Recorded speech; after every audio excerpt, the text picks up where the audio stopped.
President Trump wants to eliminate FEMA and leave it to the states to respond to disasters. He's already eliminated one FEMA program the White House believes was wasteful. That program gave vulnerable communities money for such projects as improving stormwater drainage and hardening their electric grids.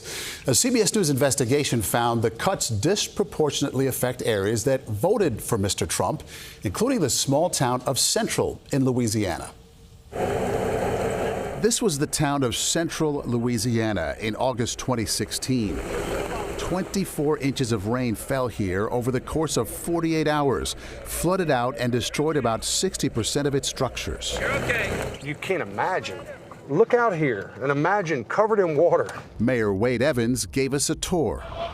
He and his family had to evacuate when floodwaters overtook his neighborhood 9 years ago. Many people didn't have flood insurance. The despair in their eyes is what got me into politics. That touched you? I said that somebody's got to do a better job. That opportunity came in July last year when Evans successfully secured a nearly $40 million FEMA grant to build a new flood control system. The purple are houses or structures that are impacted positively by this project. Without the federal funding, these areas will get flooded. It's not a matter of if, but when, yes? Yes, yes. The money came from a program set up by the first Trump administration to shore up areas with high risk of storm damage.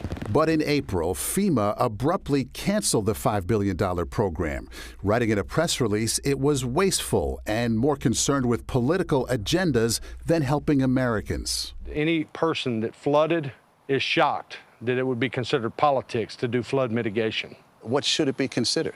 It should be considered common sense. To me, it's a brilliant business decision.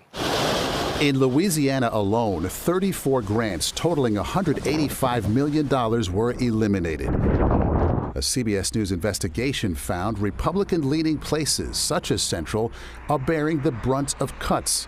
Two-thirds of counties that have lost their funding chose President Trump over Kamala Harris in the 2024 election.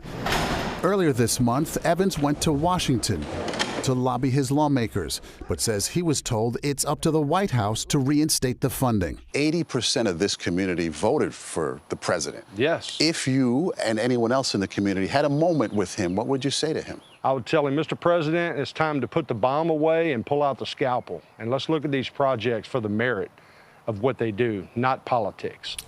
And we asked the White House for a response about what we found here, but they chose not to comment.